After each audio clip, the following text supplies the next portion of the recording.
함께 보실 말씀은 창세기 12장 1절부터 9절까지의 말씀입니다. 창세기 12장 1절부터 9절까지의 말씀입니다. 한 절씩 교독하시고 마지막 절은 합독하겠습니다. 여호와께서 아브라함에게 이르시되 너는 너의 고향과 친척과 아버지의 집을 떠나 내가 내게 보여줄 땅으로 가라. 내가 너로 큰 민족을 이루고 내게 복을 주어 내 이름을 창대하게 하니 너는 복이 되리라. 너를 축복하는 자에게는 내가 복을 내리고 너를 저주하는 자에게는 내가 저주하리니 땅의 모든 족속이 너로 말미암아 복을 얻을 것이라 하신지라. 이 아브라함이 여호와의 말씀을 받아갖고 또 너와 함께 갔으며 아브라함이 하나님 땅을 세에 75세였다. 아브라함이 그의 아내 사레와 조카 롯과 하란에서 모은 모든 소유와 얻은 사람들을 이끌고 가나안 땅으로 가려고 떠나서 마침내 가나안 땅에 들어갔더라. 아브라함이 그 땅을 차 새긴 땅 모래 상수리 나무에 이르니 그때 가나안 사람이 그 땅에 거주하였더라. 여호와께서 아브라함에게 나타나 이르시되 내가 이 땅을 내 자손에게 주리라 하신지라. 자기에게 나타나신 여호와께 그가 그곳에서 제단을 쌓고 거기서 그를 동쪽산으로 옮겨 장막을 치니 서쪽은 베델이요 동쪽은 아이라. 그가 그곳에서 여호와께 제단을 쌓고 여호와의 이름을 부르더니. 함께 읽겠습니다. 점점 남방으로 옮겨갔더라. 9월 목요 예배는 보이지 않는 길, 보이는 분이라고 하는 시리즈 설교로 진행됩니다. 여러분 우리가 하나님을 믿지 않습니까? 우리가 하나님을 믿는 그 대상이 되신 하나님은 완벽 그 자체이신 분이잖아요. 그렇죠? 완전하신 분이십니다. 하나님은 모든 것을 알고 계시고 모든 것을 하실 수 있는 전지전능하신 하나님이시죠. 그런데 그런 하나님과 동행하는 삶을 무엇이라고 하냐면 믿음이라고 해요. 하나님과 동행하는 삶, 믿음. 그런데요, 참 놀라운 사실은 무엇이냐면 믿음으로 살며 그렇게 완벽하시고 전지전능하신 그 하나님을 따르며 살 때요, 길이 잘 보이지 않아요. 저는 어릴 때 잘 살고 싶었어요. 이게 겉으로 보이는 어떤 부유함도 포함되지만 사실은 좋은 사람, 괜찮은 사람이 되고 싶었거든요. 그래서 제가 했던 것은 뭐냐면 매일매일 스케줄표를 작성했었어요. 정말 어릴 때부터, 제가 초등학생 때부터 제 스케줄표를 작성하고요. 그리고 초등학생 때부터 저는 내일 뭘 입고 갈 건지, 어떤 신발을 신을 건지, 내일 무슨 일을 할 건지 그런 것들을 미리 계획하고 그대로 했어요. 그대로 되지 않으면 화가 났죠. 그러면서 그 길대로 걸어갔습니다. 그러면서 저의 3년 후, 5년 후, 10년 후, 20년까지 내가 어른이 되면 어떤 모습이 되어 있을까를 상상하면서 그것을 그려나가기도 했고요. 그리고 그냥 막연한 상상력이 아니라 그것을 이루기 위해서 나는 지금 무엇을 해야 하는가를 생각했었어요. 초등학생 때부터. 그 정도로 내가 좀 괜찮은 사람이 되고 싶다라고 하는 그 마음으로 살아왔던 것 같아요. 그런데 그 와중에 이제 하나님을 만나게 되었죠. 하나님을 만나게 되었는데 제가 들은 하나님은 완전하시고 제가 방금 설명한 전지전능하신 하나님이래요. 왜냐하면 저는 못된 신앙이 아니었으니까요.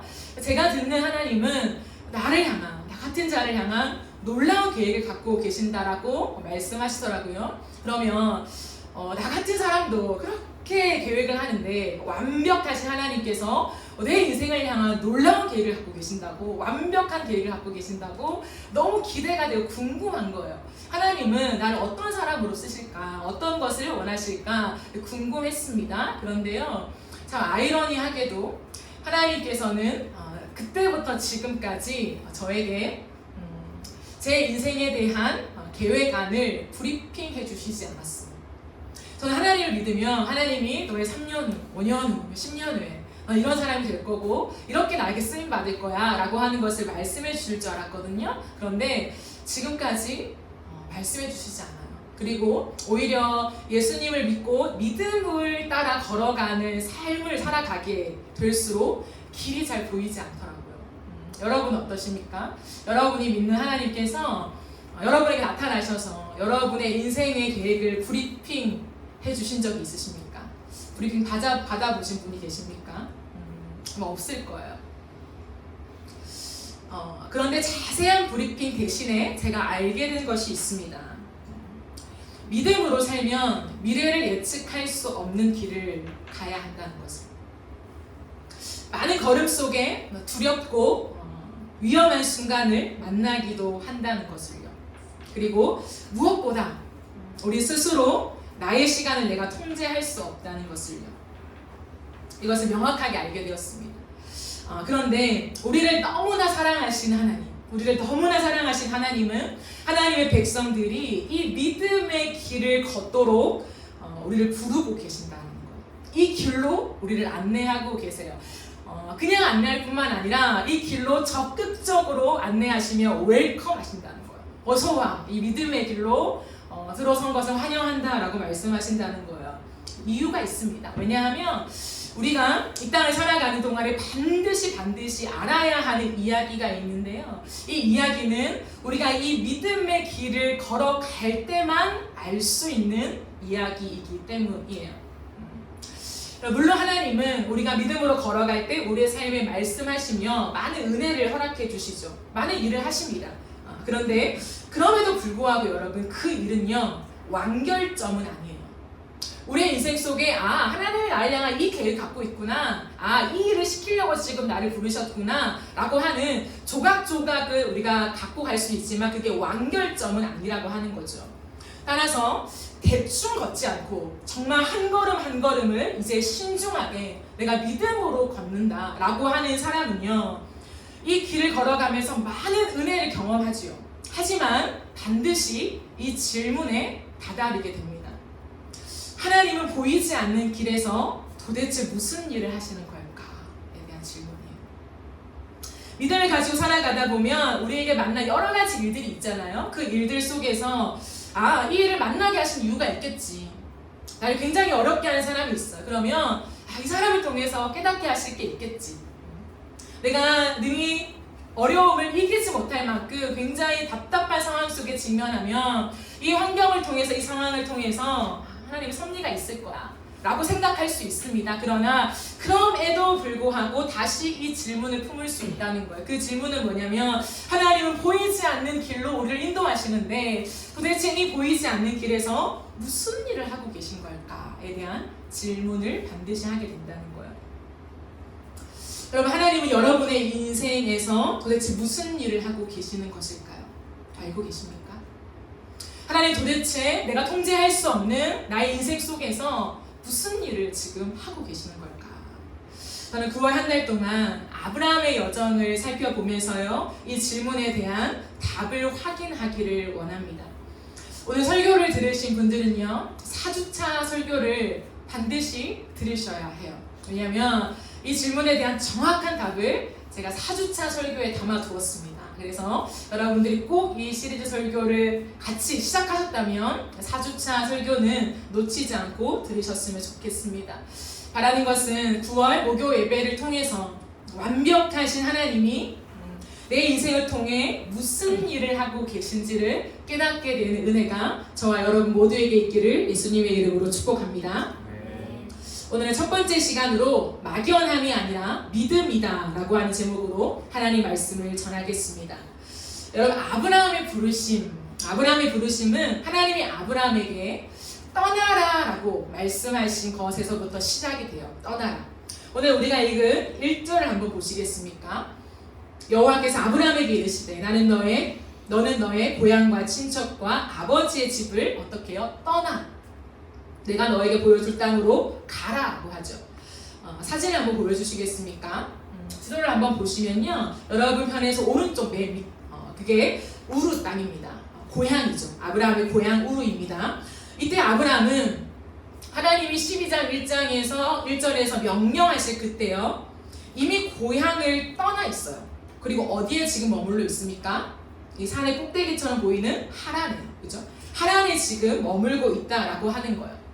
훗날 순교자였던 스데반 집사님 아시죠? 이 스데반 집사님이 아브라함의 이 가나안 여정을 회고하면서 이렇게 말해요. 사도행전 7장 2절 4절을 보면요, 스데반이 설교하는 장면입니다.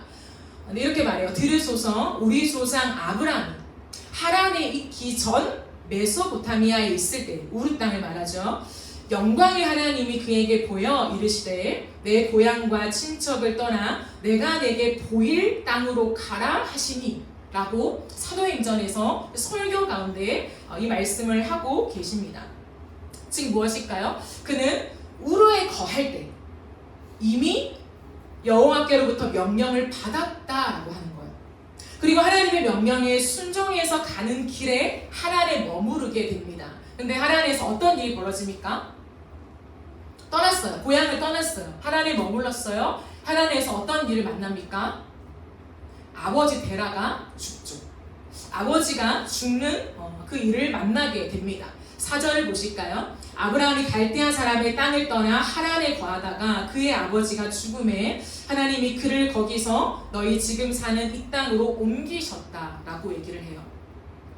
여러분, 하나님이 우르에서 말씀하시고 지금 하란에서 다시 동일한 말씀을 하신다라고 생각을 해보십시오. 어떤 말씀을 하고 계십니까? 아브라함에게 너는 너의 고향과 친척과 아버지의 집을 떠나라는 거예요. 이미 고향을 떠났잖아요. 이미 친척을 떠나왔잖아요.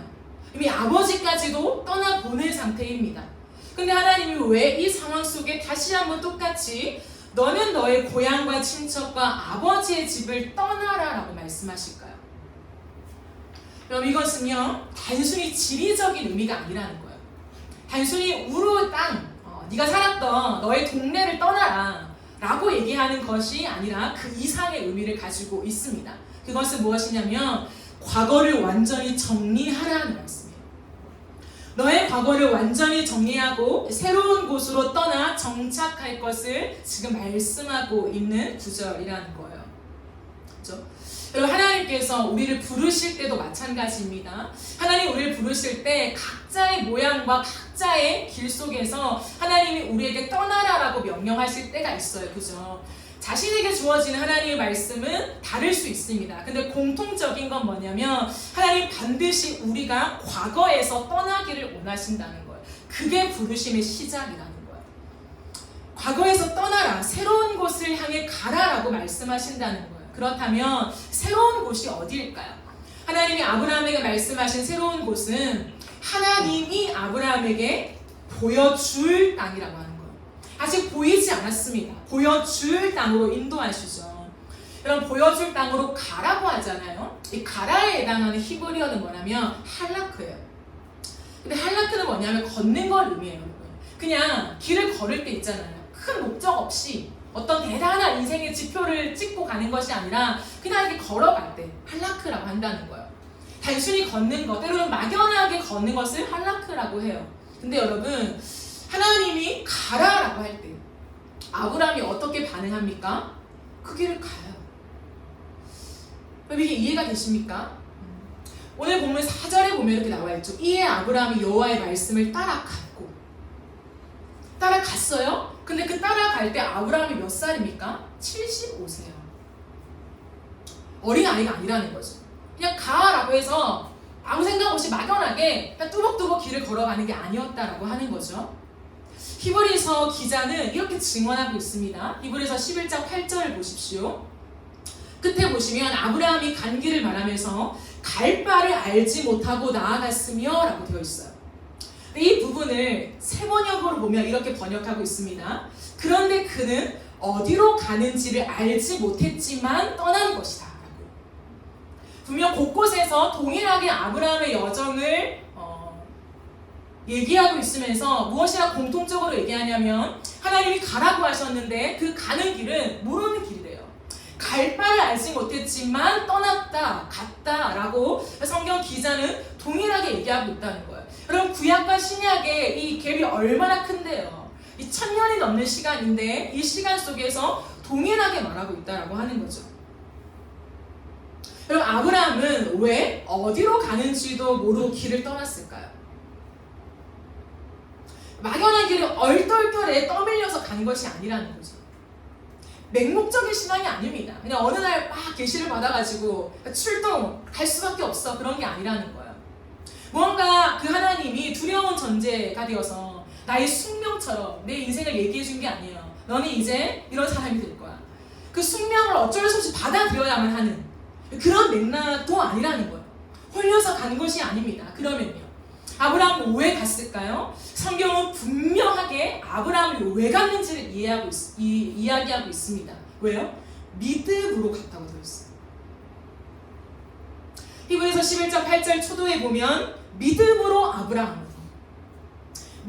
아브라함은 부르심을 받았는데 갈 바를 알지 못하고 갔다는 것이죠. 믿음. 그러므로 여러분, 우리가 정리해 놓아야 될 게 뭐냐면 아브라함의 여정은 막연함이 아니라 믿음이었다는 거예요. 분명한 믿음이었습니다. 여러분, 이후에 아브라함의 여정을 보면 많은 실수를 해요. 부족한 부분이 보인다고. 그래서 어떤 분들은 아브라함 믿음이 없었다, 아브라함은 믿음의 조상급이 아니다, 원래는 굉장히 연약한 사람이었다라고 얘기하지만 그 행동을 하는 건 말고요, 하나님 앞에 이미 마음에 하나님을 믿는 믿음을 가지고 있었다라고 하는 것을 누가 증언합니까? 성경이 증언하고 있다는 거예요. 아브라함은 믿음으로 부르심을 시작했다라고 하는 것을 우리는 기억해야 돼요. 왜? 아브라함은 믿음의 사람이었습니다. 여러분, 그러면 질문이 생겨요. 도대체 아브라함은 어떤 믿음을 가졌길래 길을 떠났을까? 도대체 어떤 믿음을 가졌길래 이게 가능하냐라는 거예요. 약속 때문이었을까? 약속의 내용? 그럼 아브라함에게 하나님이 약속하신 두 가지 큰 약속이 있죠. 뭐와 뭡니까? 너무 유명한 말씀이잖아요. 아브라함에게 두 가지 약속. 땅과 자손이에요. 내가 너에게 땅을 주겠다. 그리고 내가 너에게 자손을 줄 건데 어마어마하게 자손이 많이 번성하여서 큰 민족을 이루겠다라고 하는 하나님의 엄청난 약속을 주셨다라고 하는 거예요. 여러분, 여러분의 인생에 하나님의 약속을 받아보신 적 있습니까? 하나님이 나에게 말씀으로 하나님이 이런 약속을 주셨어 라고 하는 거예요. 받아보신 적 있으십니까? 각자 다르겠죠, 그죠? 근데 여러분 생각해 보세요. 대체 얼마나 큰 약속이면 이 길을 떠날 수 있겠습니까? 여러분, 이 당시에 길을 떠난다는 것은요, 동네를 지나가는 정도가 아니에요. 이 당시에 내가 살아왔던 동네를 떠난다, 내 고향을 떠난다라고 하는 것은 생명을 걸고 가는 거예요. 왜냐하면 그 당시에 지금처럼 교통수단이 있습니까? 나를 안전하게 보호해줄 무언가가 있습니까? 아무것도 없어요. 그냥 막연하게 정말 길을 가야 하는 거예요. 텐트를 치고 자야 한다는 거예요. 내 집이 없는 거죠. 하나님 그냥 가라고 보내신다는 거예요. 근데 그 길을 가면서 내가 목숨을 내놓고 간다? 얼마큼 큰 약속이어야 가능하냐는 거예요. 가는 길에 무슨 일을 당하게 될지도 모를 뿐더러 쥐도 새도 모르게 그냥 죽음으로 끝날 수 있다는 거예요. 내 시체가 무덤에 묻히지도 못한 채 그냥 공중의 새의 먹잇거리가 될 수도 있는 상황이 지금 이 상황이었다라고 하는 거예요. 그냥 게다가 아브라함 지금 혼자의 몸이 아니에요. 혼자 가면 이해가 되죠. 근데 누가 있습니까? 아내가 있어요. 결혼을 했다는 거예요. 물론 당시에 아이는 없었죠. 그러나 분명히 아내 사례가 있었어요. 그리고 또 누가 있었습니까? 자식은 없었지만 자식처럼 내가 데리고 책임져야 하는 조카 롯이 있었다는 거예요. 그죠? 왜냐하면 내 형이 죽었거든. 내 형이 죽었기 때문에 형 대신에 내가 이 아이를 내 자식처럼 돌보아야 하는 책임을 아브라함 갖고 있었어요. 그런데 고향을 떠난다? 내 바운더리를 떠난다? 모든 것을 다 버리고 막연한 길을 떠난다? 도대체 얼마나 큰 약속이면 여러분 그 길을 갈 수 있겠습니까?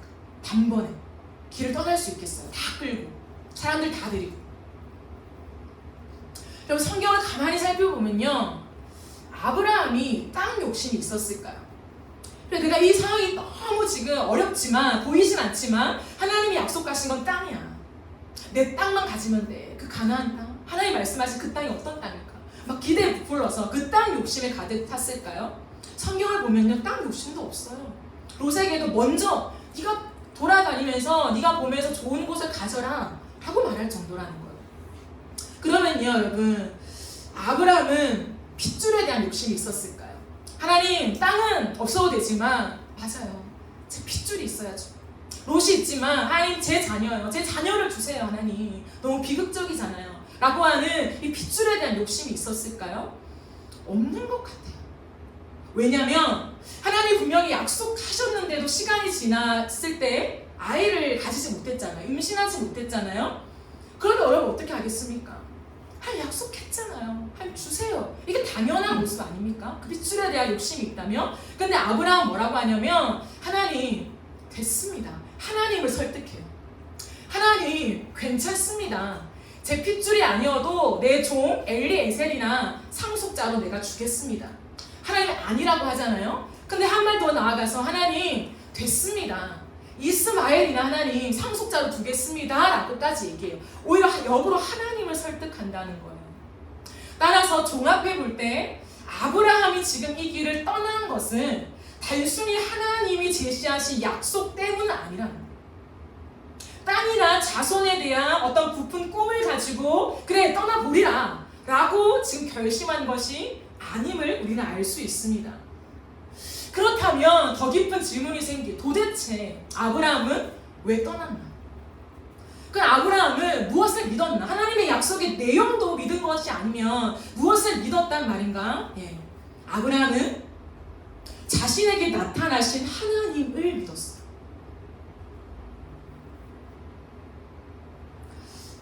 여러분 아브라함은요 우르에서 자신의 고향 땅에서 자신에게 나타나신 하나님을 만났어요.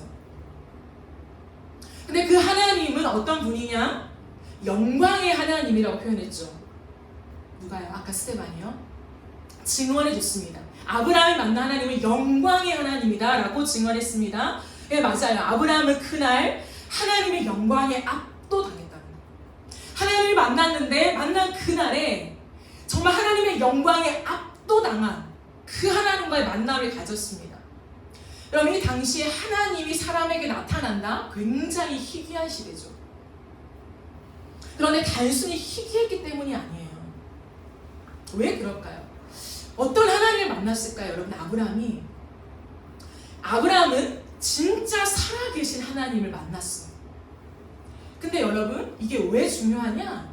아브라함이 만난 하나님은 막연한 존재가 아니라 진짜 살아계신 하나님이었다는 거예요.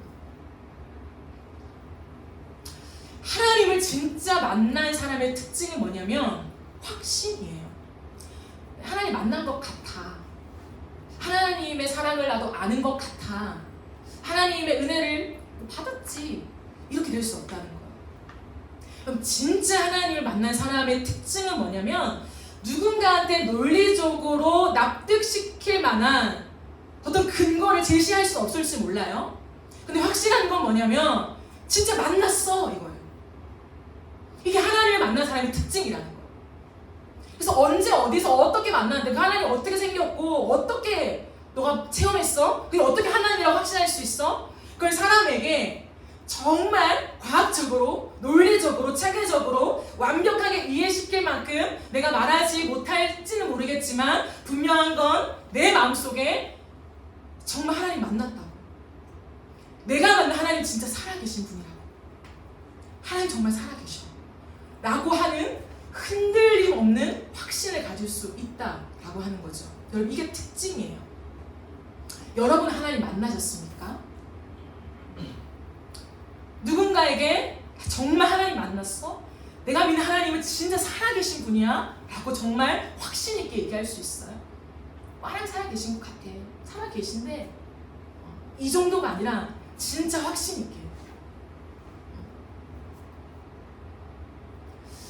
그럼 제가 왜 이 말을 하냐면 잘 생각해 보세요 여러분. 아브라함이 막연한 존재가 아니라 진짜 살아계신 하나님을 만났다. 그럼 아브라함은 모태신앙이죠.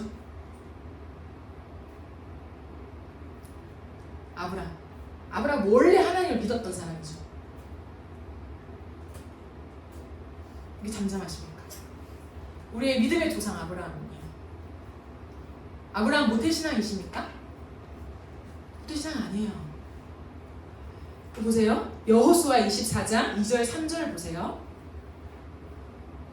여호수아가 고별 설교하잖아요. 고별 설교한 장면입니다. 고별 설교할 때 모든 백성에게 이렇게 말해요. 이스라엘 하나님 여호와께서 이같이 말씀하시기를 옛적에 너의 조상들 곧 아브라함의 아버지 나홀의 아브라함과 형제시간이죠. 데라가 강 저쪽에 거주하여 어떻게 했다고요? 다른 신을 섬겼으나. 내가 너희의 조상 아브라함을 강 저쪽에서 이끌어내어 가나안 온 땅에 두루 행하게 하고 그의 씨를 번성하게 하려고 그에게 이삭을 주었으며 라고 되어 있습니다. 그럼 아브라함의 아버지는 하나님을 열심히 믿는 사람이었습니까? 아니죠. 우상을 섬기면서 우상을 팔았던 사람이었어요. 생계 수단이 뭐냐면 우상을 만들어 팔잖아요. 지금 다른 나라에 가면 자신들이 믿는 우상을 조각을 만들어 팔잖아요. 그런 사람이었다라는 거예요. 그럼 아브라함은요? 아버지와 다리가 하나님을 열심히 잘 믿었겠죠? 아니에요. 하나님을 믿지 않고 우상을 섬기는 사람들. 그럼 왜 우상을 섬길까요? 하나님을 향한 사랑을 잊어버려서? 그거 아니에요. 우상을 섬긴다라고 하는 다른 의미거든요. 내가 우상을 섬긴다라고 하는 건 뭐냐면 제가 앞서 말한 하나님은 진짜 살아계셔. 나는 진짜 하나님을 만났어. 이게 없는 사람이에요. 우상을 섬긴다는 거 그렇게 가볍게 생각할 문제가 아니라는 거예요. 그냥 하나님을 사랑하지만 다른 것도 그냥 섬겨. 다른 것도 사랑해. 이 정도의 문제 아니에요. 진짜 한 분밖에 없는 하나님을 내가 만났다? 우상은 못 섬기죠. 우상은 못 섬깁니다. 내 삶에 다른 어떤 얼룩진 제약이 있을지 모르겠지만 우상을 섬길 수 없어요. 우상이 무엇입니까? 하나님과 버금가게 신을 믿는 거잖아요. 내 마음의 신 정도, 신급이라는 거예요. 신급. 그렇게 될 수는 없다는 거죠. 우상을 섬길 뿐만 아니라 우상을 조각을 만들어 그것을 파는 사람이었다? 그럼 그것은요 하나님을 진짜 못 만났다는 거죠. 그런 가정 속에 아브라함은 자랐고 그 속에서 아무렇지 않게 살아왔지만 하나님이 아브라함에게 나타나신 거예요. 근데 하나님이 아브라함에게 나타나셨는데 그 하나님이 어떤 분이냐? 압도하는 영광 속에 내가 쳐다볼 수 없는 하나님을 나타난 거예요. 그때 아브라함이 무엇을 깨달았을까요, 여러분? 무엇을 깨달았을까요? 그럼 항상 우상을 만들고 우상을 섬기는 그 집안에 살아가면서 내가 진짜 압도하는 하나님을 진짜 만났어요. 진짜다 이거죠. 내가 진짜를 만났다. 다른 게 없어요. 그냥 구구절절 설명할 게 없어요. 그냥 억소리가 나는 거예요. 그냥 진짜구나. 하나님이 진짜구나. 이거밖에 알 길이 없는 거예요. 아브라함은요. 하나님이 아브라함을 찾아오신 그날에 억소리가 나면 하나님을 만나는 거예요. 하나님을 만나고 여러분 깨달아진 게 뭘까요? 가장 먼저 어떤 반응이 나왔을까요? 우상을 섬긴 거에 대한 그 죄. 그럼 저는 그 마음을 알거든요. 제가 하나님 처음 만났을 때 그랬어요. 하나님을 만났는데 하나님을 만난 억소리 남과 동시에 정말 동시다발적으로 제 마음에 가득한 두려움이 뭐였냐면 우리 모든 집안은 하나님 믿지 않았는데 우상을 섬겼는데 그 두려움이 확 몰려와요. 그리고는요 잘못했다 터져나와요. 아브라함의 인생이 그냥 12장부터 시작해서 그냥 하나님 말씀하셨고 그냥 믿음으로 따라갔고 그 민족을 이루었고 그냥 성경의 소리로만 그냥 막연한 이야기로만 우리가 해석할 건 아니라는 거죠. 그날 하나님을 만났을 때 아브라함은요 그 우상이 자기의 인생 속에 있었다라고 하는 것, 우리의 가정 속에 있었다라고 하는 거에 대한 하나님 앞에서의 감출 수 없는 그 죄에 대한 아픔이 있었다는 거예요. 그럼 얼마나 그 죄스러울까요? 진짜가 저 여기 있는데 근데 나는 그 진짜를 몰라보고 다른 우상을 섬기며 살아왔어. 다른 사람도 아니고 우리 집안이. 거기에 대한 그 애통함, 쳐다볼 수 없는 그 죄송함과 죄스러움과 이 많은 마음들이 그 하나님 진짜를 만났을 때 나타난 현상이었다라고 하는 거예요. 이제 죽었다. 이제 벌받겠다. 가짜를 섬기면서 진짜인 줄 알았네. 진짜를 몰라봤네. 얼마나 그 벌 받을 거에 대한 두려움이 가득했겠습니까? 근데 여러분, 아브라함에게 찾아오신 하나님, 그 하나님이 무엇을 주셨냐? 하나님의 말씀을 주셨다는 거예요. 하나님이 그 압도하는 임재와 함께 하나님의 말씀을 아브라함에게 들려주셨습니다. 그런데요, 아브라함이 엎드러졌어요. 곳곳에 보면 아브라함이 엎드러졌다고 나와요. 하나님을 본 모든 사람은 엎드려지거든요. 그런데요, 그 엎드려진 상태에서 하나님의 음성이 들리는데 그 거룩하고 그 영광스러운 하나님, 정말 얼마나 여러분 위험에 찾겠습니까? 그런데 그 위험찬 하나님의 영광 속에서 나를 부르시는 음성이 너무나 선하신 거예요.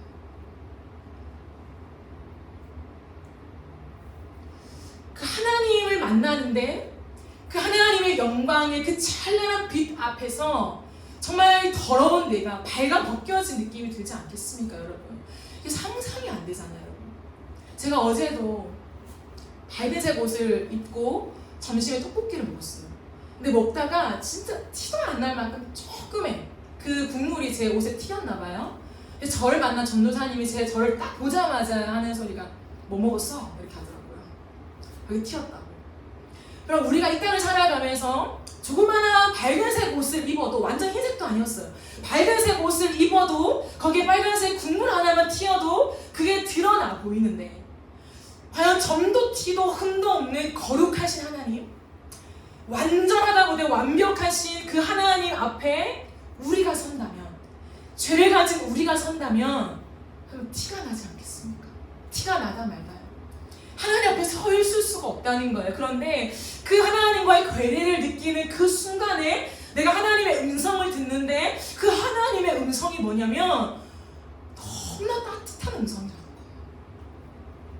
그럼 구약시대에 감히 하나님을 만나지도 못할 뿐더러 하나님이 가늠조차 되지 않는 시대라는 거예요, 그냥. 그런데 그 시대에 아브라함이 하나님을 만났는데, 심판자 하나님, 두려운 하나님, 나를 징계하고 치실 하나님이신데 그 하나님이 아니라 그 위험참 속에서 너무나 선하신 하나님을 아브라함 만났다는 거예요. 그 선한 음성 속에 하나님이 아브라함에게 이 말씀을 하시죠. 너의 과거를 정리하라, 이 말씀하시는 거예요. 그리고 단번에 땅을 줄게. 내가 너를 픽했어. 내가 너에게 복을 와구와구 줘서 너의 인생을 통해서 내 일을 행할 거야. 이게 문제가 아니었다는 거예요. 하나님이 나타나셔서 떠나라고 하는 그 한마디는 뭐냐면, 이제 너의 과거를 청산하라는 거예요. 새로운 기회를 주시는 거예요. 그 무시무시한 하나님이 무시무시한 하나님이 아니라 너무나 선해서, 그 음성이 너무나 선해서 어디 하지 못한 그 음성인데, 그 음성 속에서 너의 삶을 청산하고 떠나라. 하나님을 믿지 않고 살았던 삶을 정리하고 새로운 삶으로 아브라함을 부르고 계신다라는 거예요. 이게 첫 부르심이에요. 하나님만을 섬기는 삶으로 아브라함을 부르셨어요. 너는 너의 고향과 친척과 아비 집을 떠나라. 내가 너에게 보여줄 땅으로 가라. 그 다음에 말씀하시죠. 내가 너로 큰 민족을 이루겠다. 네가 복의 근원이 되게 하겠다. 아브라함은 하나님의 약속의 내용을 붙잡았던 게 아니에요, 여러분. 나를 용서하시되 내 과거를 기억하지 않으신다 하신 하나님. 이 순간부터 네가 과거에 저지른 죄, 너의 집안이 저지른 죄, 너의 아버지가 저지른 죄, 그 어떤 것이라도 내가 기억하지 않겠다. 어느 그 모든 곳을 떠나라 라고 말씀하신, 과거를 청산해 주시는, 내 모든 죄를 그냥 말 한마디에 단번에 모든 것을 다 씻어내시는 그 용서의 하나님을 지금 경험하고 있는 거예요. 그 자비의 하나님을 경험하고 있다. 말 한마디에 떠나라, 용서해 주신다고? 그래서 여러분, 아브라함의 약속 자체를 믿은 것이 아니라 자신을 찾아오신 선하신 하나님을 믿은 거예요. 여러분, 무엇을 믿고 살아가십니까? 약속의 말씀 너무 중요하죠. 그 말씀이 하나님이시니까. 그런데요, 조금의 차이가 있는 건 아십니까? 나에게 어떤 약속의 말씀을 주셨지? 그 내용, 어떤 축복의 말씀이지? 어떤 언약의 내용이지? 내 인생을 어떻게 하신다는 거지? 앞으로 어떻게 인도하신다는 걸까? 어떤 축복을, 어떤 자비를 주신다는 걸까? 그 내용을 붙잡고 가고 말고를 결정하십니까? 그 내용을 확인하면서 내가 여기 올인할 건지, 그래도 여기에는 내가 올인까지는 하기 어렵습니다. 그걸 결정하십니까? 아니면 날 찾아오신 하나님, 그 선하신 하나님을 만났기 때문에 그 하나님을 믿으며 여러분의 과거를 청산하고 이제는 하나님을 따르는 그 길로 가길 원하십니까? 비슷한 것 같지만 결정적인 차이가 있어요. 아브라함이 시시한 사람이 아니에요, 여러분. 당신의 아내를 누이라고 속였다? 그 하나의 두 번의 사건 속에서 아브라함은 똑같아, 우리랑. 그렇게 그냥 단순히 지나간 문제는 아니에요. 하나님은 아브라함에게서 보신 것이 있습니다, 여러분. 하나님이 그렇게 호락호락 하신 분 아니에요, 여러분. 아무에게나 그냥 픽해가지고 수많은 사람 중에 선택하시니까 그냥 아무나 픽해가지고 내가 너를 큰 민족으로 이룰게, 마치 로또를 주시는 것처럼 너의 인생에 내가 나를 담아낼 거야, 그렇게 하시는 분 아니시거든요. 하나님이 찾아오신 건 무조건적인 은혜죠. 그러나 찾아왔을 때 아브라함은요, 그 하나님을 믿었어요.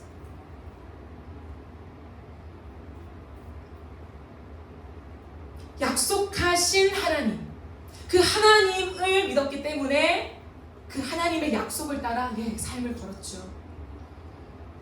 근데 아브라함의 중심에 무엇이 있었냐? 하나님이 나를 통하여 땅을 만들겠구나, 나를 통하여 민족을 이루겠구나, 뭔지 모르겠지만 큰 일을 행할 것 같으니까 믿고 따라가보자. 하나님 크신 분이니까, 하나님 전지전능하시니까, 와, 내가 만난 하나님 정말 압도적인 영광으로 날 만나주셨어, 대단하신 분이야, 믿을만 하지.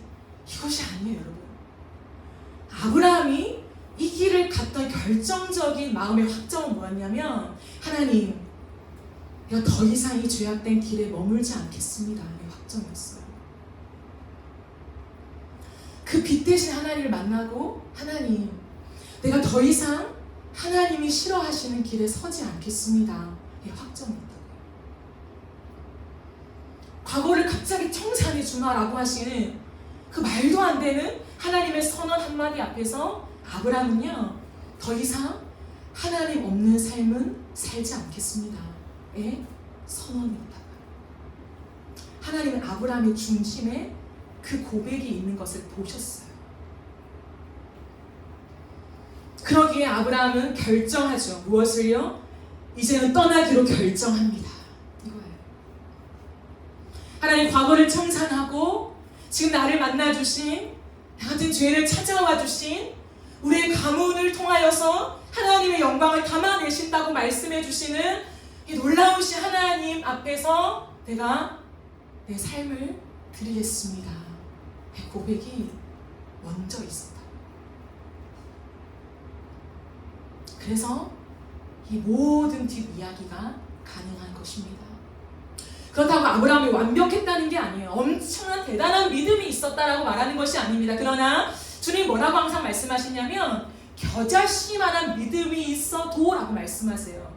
그럼 그 겨자씨만한 믿음이 뭘까요? 겨자씨만한 믿음. 왜 작은 믿음인데, 보이지도 않는 겨자씨만한 믿음인데 이 믿음이 있으면 산으로 옮길 수 있다고까지 말할까요? 이건 불가능한 거잖아요. 근데 왜 겨자씨만한 믿음으로 산을 옮길 수 있다고 말할까요? 산을 옮기는 거에 집중하는 것이 아니라 산을 옮길 수 있는 하나님을 믿는 믿음을 말하는 거예요. 아세요? 아브라함에게 있었던 믿음은 뭐냐면, 완벽하게 하나님이 그렇게 이루실 거고 가나안 땅을 주실 거고, 그래, 몇 년 몇백 년이 지나면 언젠가 이루시겠지에 대한 그 내용에 대한 확신이 아니라 그 말씀을 주신 선하신 하나님을 믿었기 때문에 작은 믿음이지만 하나님은 아브라함의 믿음을 인정해 주신 거예요.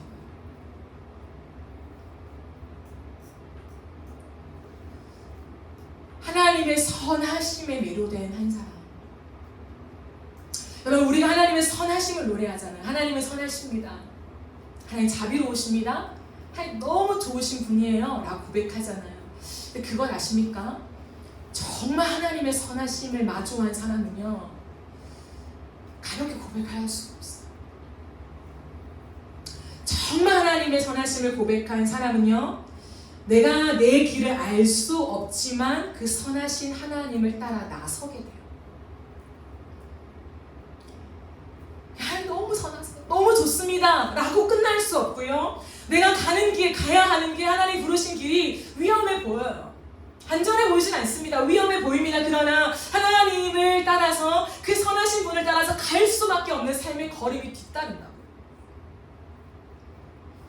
나에게 주신 이 약속이 어떻게 이루어질지는 모르겠지만 하나님만 믿고 갈 수 있는 삶의 받침이 되어 있는다고요. 왜요? 너무 선하시니까. 그냥 우리가 말하는 착한 존재가 아니에요. 그냥 착하네, 신실하게 말을 잘 지키네, 이 정도가 아니라 이 땅에서 내가 본 적이 없는 선한 하나님이 하는 거예요.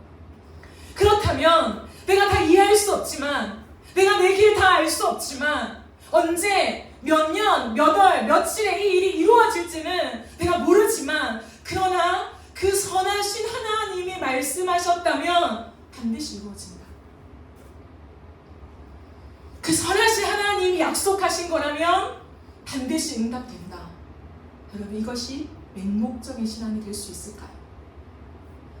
어느 날 찾아온 하나님을 만나고 나 몰라 그냥 하나님 하라고 하셨고 맹목적인 신앙이 되지 않아요. 정말 신중한, 깊은 내 삶을 담아서 한 걸음 한 걸음을 보이지 않는 길을 향하여 뚜벅뚜벅 걸어갈 수 있는 힘이 생기는 거예요. 그것을 뭐라고 하느냐?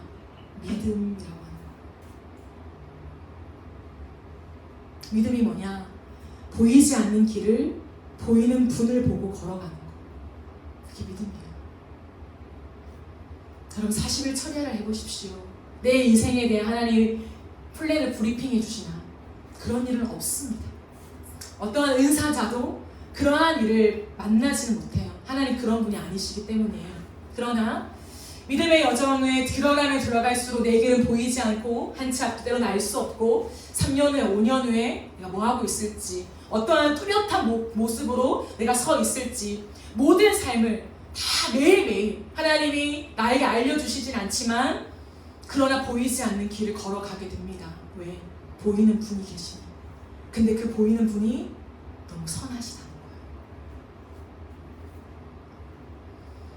아브라함이 그래서 길을 떠난 거예요. 로마서 4장을 한번 읽어보세요, 여러분. 로마서 4장은요, 아브라함의 믿음을 처음부터 끝까지 말해요. 아브라함이 믿음이 있었다고요? 3절을 보세요. 성경이 무엇을 말하느냐? 아브라함이 무엇을 믿었다고요? 하나님을 믿었다고. 아브라함이 땅을 믿었습니까?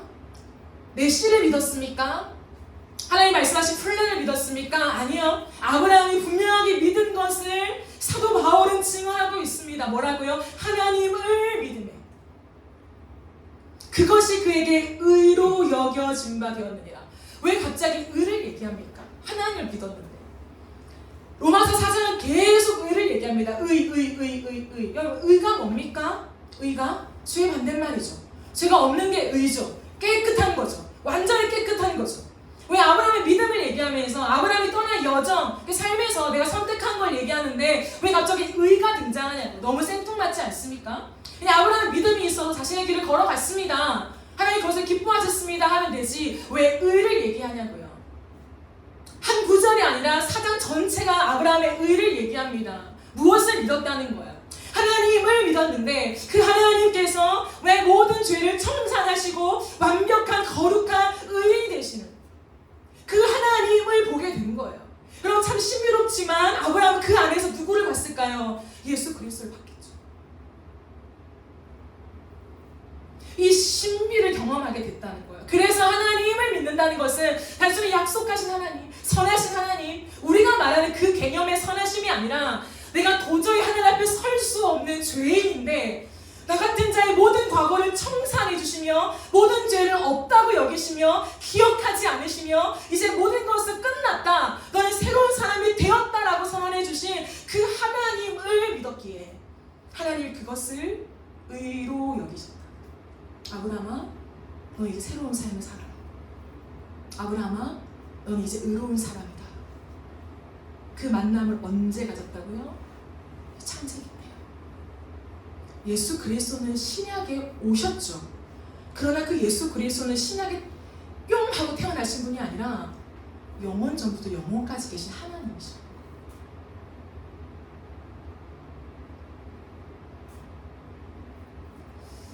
그럼 저는 이번 주를 지나가면서 제가 제자훈련을 준비하고 있어요. 그래서 유기성 목사님이 예수님의 사람이라는 책을 이렇게 제자훈련 한다고 매일매일 이렇게 하고 있어요. 제가 혼자 스스로 이렇게 하고 있는데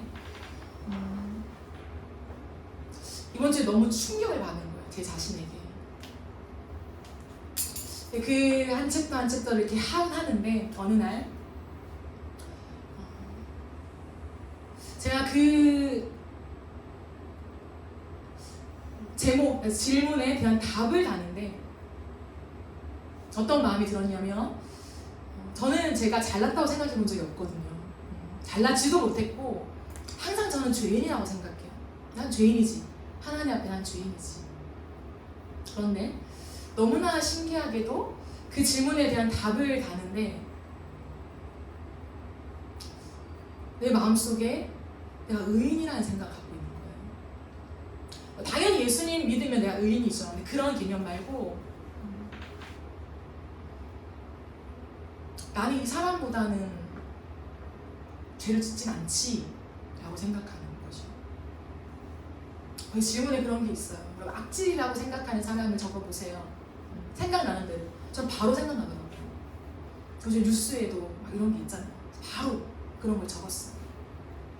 그런데 그 질문 바로 밑에 뭐라고 하냐면, 이 질문에 떠오르는 사람이 있다면 여러분은 십자가의 능력을 경험하지 못한 것입니다 라고 되어 있더라고요. 그 한 문장을 읽는데 나 십자가 경험했는데 이런 마음이 아니라 몇 초가 정지되면서 너무 마음이 아픈 거예요. 제 마음이 너무 아픈 거예요. 송곳으로 내 심장을 누가 찌른 것처럼 너무 아픈 거예요. 왜냐면 전 제가 죄인이라고 생각해요. 그러나 난 이런 죄는 짓지 않아 라고 하는 그 우월한 마음을 제가 발견하게 된 거예요. 내 마음속에. 내 마음속에 바리새인과 같은 마음을 발견하게 된 거예요. 근데 그게 너무 아픈 거예요. 그 여운이 계속 가는 거예요.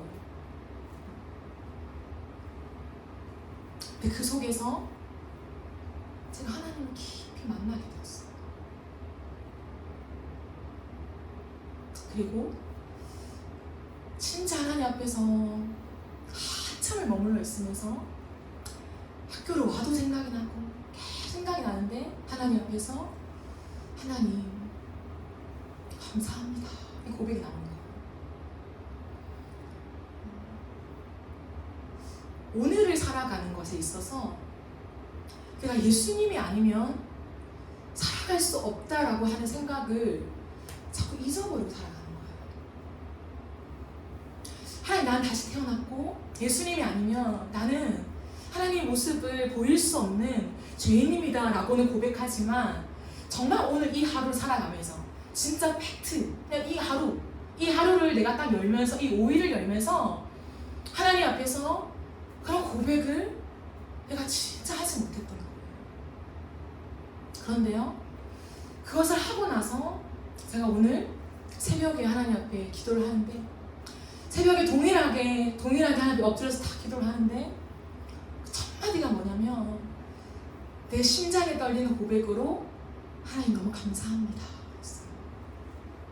그냥 하나님 감사해요. 하루를 주셨어요. 오늘도 하루가 시작됩니다. 이런 감사가 아니라 제 마음만 아는, 내 심장만 알아차릴 수 있는 그 떨림과 그 진지함 속에서 그 새벽에 하나님 앞에 무릎을 꿇고 기도를 하는데, 무릎을 딱 꿇자 말자 하나님 앞에 하나님 감사합니다. 그리고 1시간 넘게 기도하는데 뭘 할 말이 없더라고요. 찬양밖에 할 게 없더라고요. 그래서 제가 하나님 앞에 너무 감사했어요. 하나님, 내가 언제 또 이런 우월한 마음을 가지고 하나님 살아왔습니까? 내가 언제 또 하나님 앞에 정말 갚을 수 없는 죄인된 하나님, 내가 많은 것들이 지금 쌓여 있지만 또다시 하나님이 오늘 예수 그리스도와 함께 너의 어제의 죄를 내가 청산한다 라고 하시는 그 선하신 하나님의 음성이 전해지고 있지만 그것을 내가 깨닫지 못한 채 오늘 당연하게 살아가는, 오늘 당연하게 설교를 준비하는, 당연하게 문을 열고 교회 예배를 드리려고 들어오는 그 내 자신의 모습이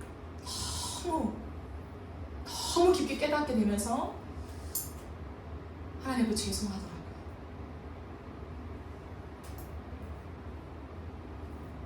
그리고 다시 하나님을 고백하게 됐어요. 하나님 너무 선하십니다. 사랑하는 여러분 진짜 하나님 만나셨습니까? 진짜 선하신 하나님을 만나보셨습니까? 그 하나님 앞에서 내 죄가 낱낱이 생각이 나는데 덮고 싶고 감추고 싶고 지울 수밖에 없는 그 어떤 수치스러운 마음이 있는데 하나님이 말씀 한마디로 예수 그리스도의 보혈로 내 모든 죄를 다 청산해 주시고 어느샌가 아무것도 없는 깨끗한 내 마음을, 깨끗한 내 삶의 새로운 페이지를 열어주시는 그 하나님의 은혜를 진짜 경험하셨습니까?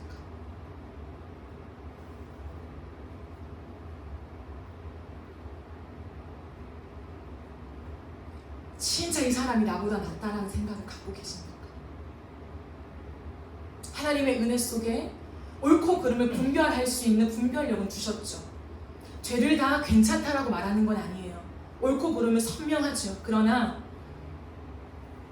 아파하는 마음이 아니라 욕하는 마음, 비난하는 마음, 비판하는 마음, 저게 인간이냐 생각하는 마음, 저주하는 마음, 그 마음도 다른 거죠. 근데 제 안에 후자의 마음이 어느 정도 있더라고요. 비난하고 비판하고 저건 아니지. 그 일은 아니지만 그 사람과 나를 아예 다른 레벨로 두면서 내가 우월해 라고 생각하지 않지만 내 기저에 너무 쉽게 깔려있는 내 마음들을 하나님 마치 먼지를 다 일으켜서 눈에 보이게 하듯 내 마음에 있는 깔려있는 모든 것들을 다 펄럭이시는 것들을 경험하게 되었어요.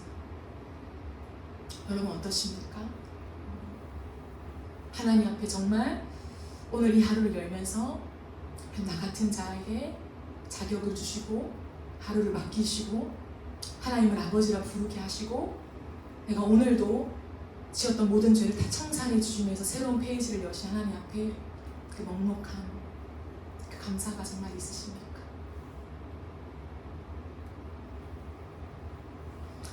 아브라함은 약속을 주신 존재를 만났다는 것을 기억하십시오. 약속의 내용 아니에요. 오늘 수없이 우리는 약속에 집중하며 이 약속이 이루어질까? 이루어지지 않을까? 가능할까? 불가능할까? 내가 받은 약속이 맞을까? 아닐까? 이 궤도 안에서만 걸어가지 않습니까? 그게 아니더라고요, 여러분. 그게 아니에요. 그게 아니라 다 같은 자를 살리신 하나님을 만날 때 모든 것이 정렬이 되더라고요. 모든 것이 정렬이 되어 자연스럽게. 그 은혜가 있으십니까? 살아야지가 아니라 살지 않을 수 없는, 가보지 뭐가 아니라 가지 않을 수 없는 아브라함의 동일한 마음이었다라고 하는 거죠. 그게 믿음의 여정입니다. 그래서 아브라함은 어떻게 합니까? 딱 한 가지예요. 하나님이 아브라함에 그렇게 나타나시고 말씀하셨을 때에 아브라함은, 여러분 7절 8절을 보십시오. 하나님의 이름을 부르며 하나님께 예배를 드렸어요. 선하신 하나님을 믿는 사람의 길에는 무엇이 있는 줄 아십니까? 예배가 있어요. 예배가 진짜 유일한 힘입니다. 그냥 와서 내가 이 시간에 그냥 드리는 그 정도 예배 말고요. 우리의 인생 속에 이 예배를 포함한 공예배를 포함한 우리의 삶에서 하나님을 바라보는 그 예배요. 진짜 그 하나님을 바라보는 그 예배가 이 길을 걸어가는 사람에게는 유일한 힘, 유일한. 왜요? 약속이 더디거든요. 그럼 하나님 그렇게 바로바로 보여주시지 않아요. 우리에게만 그렇게 감주시는 게 아니에요. 하나님 모든 사람에게 그리 일하십니다. 이유가 있다고요. 어쨌든 하나님의 약속이 더딘 것 같고 내 삶에 하나님의 일하심이 보이지 않을 때 믿음의 길을 어떻게 걸어가냐고요. 어떻게 이 길을 지속합니까? 여러분 지속할 수 있어요? 보이지 않는데 아브라함이 25년 동안 아이가 없었는데 어떻게 지속합니까? 지속할 수 있습니까? 약속했는데 25년 동안 응답이 없어요.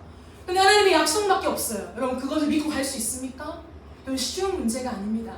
근데 어떻게 걸어갈 수 있습니까? 하나님을 예배할 때 갈 수 있어요. 왜요?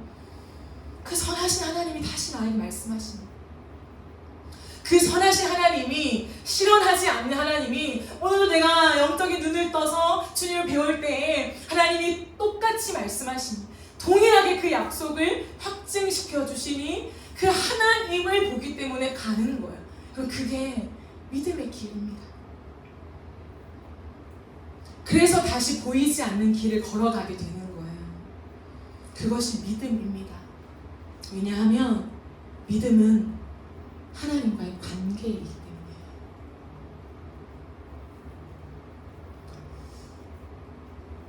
믿음 뭘 완성하는 게 아니에요, 여러분. 믿음 무엇을 성취하는 게 아니라고요. 미션을 수행하는 게 아니에요. 하나님 주신 미션 오케이 순종해서 이거 끝났습니다 하나님 이거 보고하는 게 아니라고요. 믿음은 뭐냐면 하나님과의 관계예요. 관계.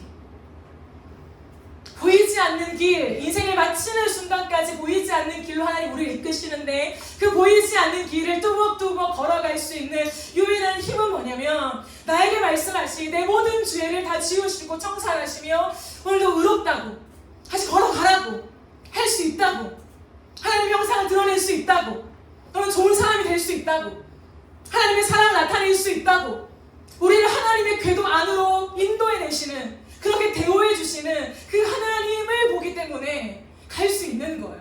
그래서요 예배 목숨을 거는 겁니다. 그래서요 이 예배에 정말 마음을 다하고 하나님과 대면하기 위하여 나아가는 내 모든 것을 쏟는 것이 믿음의 길을 걸어가는 사람의 유일한 기쁨이요 힘이 된다 이 말이에요. 사랑하는 여러분, 여러분에게 예배가 정말 유일한 힘이 맞습니까? 예배가 정말 유일한 힘이 맞습니까? 오늘 하루도 내가 나의 힘으로 걸어갈 수 있다면 죄송하지만 아직 선하신 하나님을 경험하지 못하는 나를 위로하신 하나님을 경험할 수 있겠죠. 근데 정말 믿음의 사람들이 경험했던 걸어갔던 그 선하신 하나님을 아직 경험하지 못하는 거예요. 그 하나님의 조명하심 앞에 내 마음속에 있는 모든 것들이 다 떠나가던데요. 죄송한 것밖에 없던데 감사한 것밖에 없던데 교회를 위하여 하지 못한 것밖에 생각이 안 나던데 성도를 위해서 내가 한 게 뭔가 눈물밖에 안 나던데 아 이거구나. 그래서 바울은 내가 아무것도 한 것이 없다고 고백하는구나. 진짜였구나. 한 것이 있지만 한 것이 없다라고 말하는 척하는 것이 아니라 진짜 한 것이 없구나. 이거. 사랑하는 여러분, 말씀을 정리하겠습니다. 아브라함이 걸어간 길, 단순한 약속의 내용이 아니었다. 선하신 하나님을 만났기 때문에 가능한 일이었다. 하는 거죠. 오늘 이 밤에 내가 정말 선하신 하나님을 만나본 적이 있나? 우리가 생각하는 선하신 내 의미가 아니라 내가 죄인과 함께 하나님 앞에 설 수 없는 죄인과 함께 나를 용서하시고 또 받아주신 거룩하신 하나님이 내 안에 사시는 이 은혜를 주신 그 선하신 하나님을 만나본 적이 있나? 내 모든 삶이 내가 하나님, 내가 생각하는 하나님, 내가 바라보는 하나님, 하나님이 나를 주신 약속, 내 바운더리에서 여전히 내 바운더리에서 하나님과의 관계 말고요. 진짜 선하신 하나님을 만난 사람은 하나님밖에 생각할 게 없어요. 나의 어떤 유익, 내가 얼마나 어떤 일을 했나, 내가 오늘도 어떤 사람을 만나서 무엇을 말했나가 아니라 내가 하나님을 위해서 한 것이 없는데, 내가 이 사람을 위해서 해준 것이 없는데 무엇을 할 수 있을까? 어떻게 하면 주의 나라를 세워갈 수 있을까? 어떻게 하면 이 빚을 갚을 수 있을까? 그 생각밖에 없을걸요. 중심이에요, 중심. 그 궤도 안으로 들어올 수 있기를 바랍니다. 성령의 도우심을 구하십시다. 그리고 우리의 인생 속에 이 선하신 하나님을 만나서 정말 그 하나님을 따라 갈 수밖에 없는 그 삶이 여러분. 우리 24시간 주님 앞에 정렬하지 않겠잖아요. 정렬되셨습니까? 믿음으로 살고 있다 말아 할 수가 없어요. 하나님 앞에서 하나님들 24시간이 주님 앞에 정렬되는데 뭔가를 하는 게 중요한 게 아니에요. 중요하죠. 필요 없다는 게 아니라 큐티를 하고 말씀을 읽고 예배에 오고 다 중요하죠.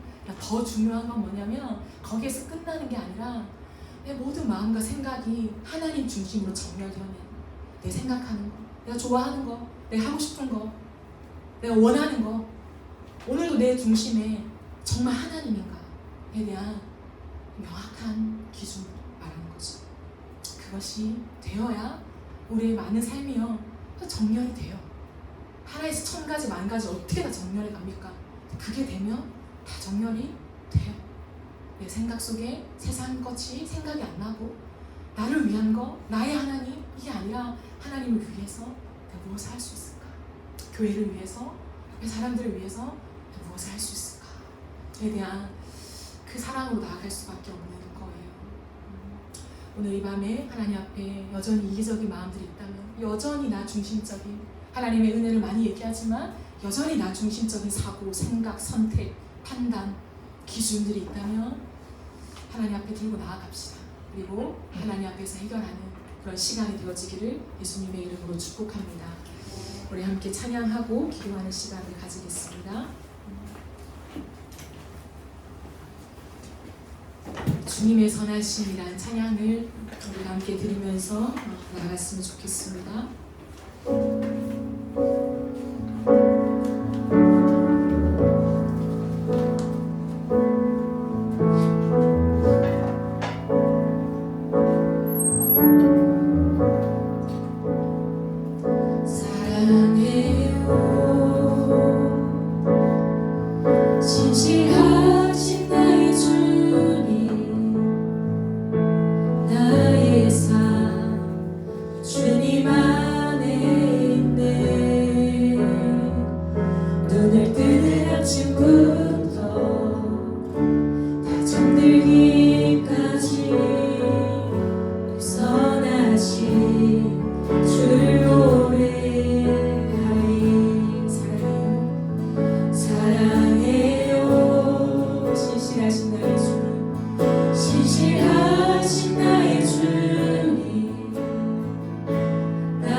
눈을 뜨는 아침부터 다 잠들기까지 벗어나신 주를 노래하리.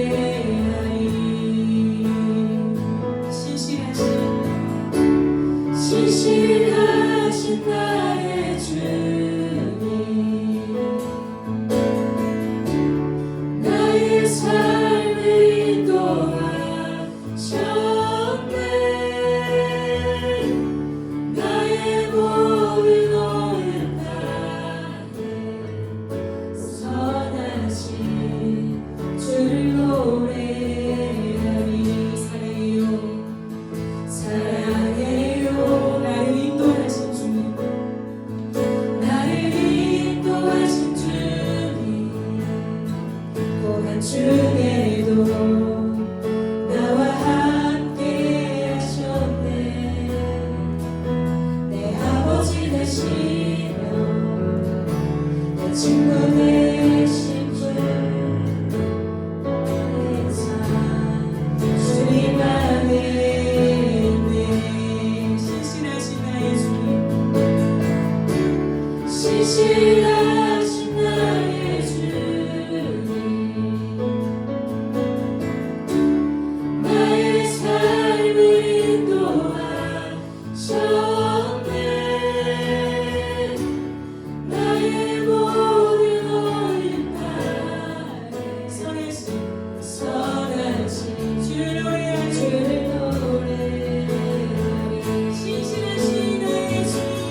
신실하신 나의 주님,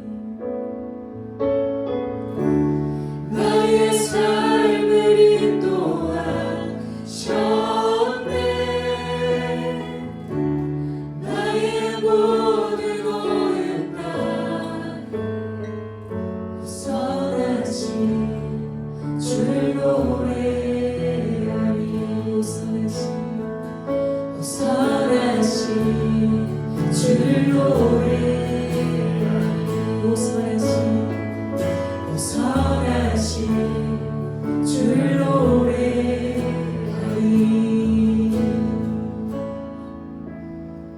우리 이 시간 들은 말씀을 기억하며 하나님의 긍휼하심과 은혜를 구하며 기도하며 나아갑시다. 하나님의 선하심 앞에 서본 사람만이 예수 그리스도께로 우리의 삶이 정렬되어지고 진실로 그리스도의 마음을 본받아 나보다 다른 사람을 낮게 여기고 깊이 존중하며 사람을 사람답게 대우하는 그 길로 갈 수 있음을 기억하십시다. 오늘도 내게 준 수만 가지의 은혜를 붙잡고 나의 부요함을 자랑하는 삶이 아니라 눈을 떴을 때부터도 죄밖에 지을 것이 없는 부족한 종을 십자가의 은혜로 다시 보호하시고 지키시며 믿음의 길로 안내하시는 선하신 하나님이 계시기에 이 하루가 하나님 앞에 드리는 예배가 될 수 있게 하신 그 은혜를 찬양할 수밖에 없는 자의 자세로 평생 하나님을 위하여 무엇을 할 수 있을까? 주님이 그토록 사랑하시는 이 땅의 유일한 희망인 교회를 위하여 내가 오늘도 무엇을 할 수 있을까? 내 삶의 죄악을 담아내는 것이 아니라 내 이름을 담아내는 것이 아니라 너무나 선하신 하나님의 이름을 담아내는 그 삶을 어떻게 살아갈 수 있을까? 그 기도밖에 남지 않는 인생으로 걸어갈 수 있음을 고백합니다. 우리 이 시간 각자의 고백으로 기도하십시다. 하나님 깨닫게 하여 주십시오. 주인이 아닌 사람이 없는데 여러분 어제까지 주인이 아니었다고 해도 오늘 주인이 아닌 사람이 있습니까? 아니요. 오늘 또 무의식적으로 의식적으로 우리는 수만 가지 죄를 짓고 우리의 본성 자체가 죄의 밭 가운데 있습니다. 죄가 죄인지 깨닫지 못했을 뿐이죠. 내 행위와 내 마음과 내 생각과 내 무의식과 내 기저에 깔려있는 죄악이 낱낱이 드러나서 내가 깨닫지 못할 뿐이죠. 우리가 이 시간 하나님 성령의 조명하심을 통하여 내 존재를 깨닫게 하여 주시고 그러나 나를 내시지 아니하시며 하나님 모든 과거를 청산하신 예수 그리스도의 십자가로 덮으시는 그 선하심 안으로 내가 드러나게 하여 주시옵소서. 하나님 겉으로만 들어가는 예배가 아니라 내 가슴에 터져나오는 고백으로 예배할 수밖에 없는 내 삶을 사랑하는 능력이 정말 하나님 입술의 고백만이 아니라 진짜 예배밖에 없음을 선하신 하나님을 보는 것밖에 없음을 하나님 고백할 수밖에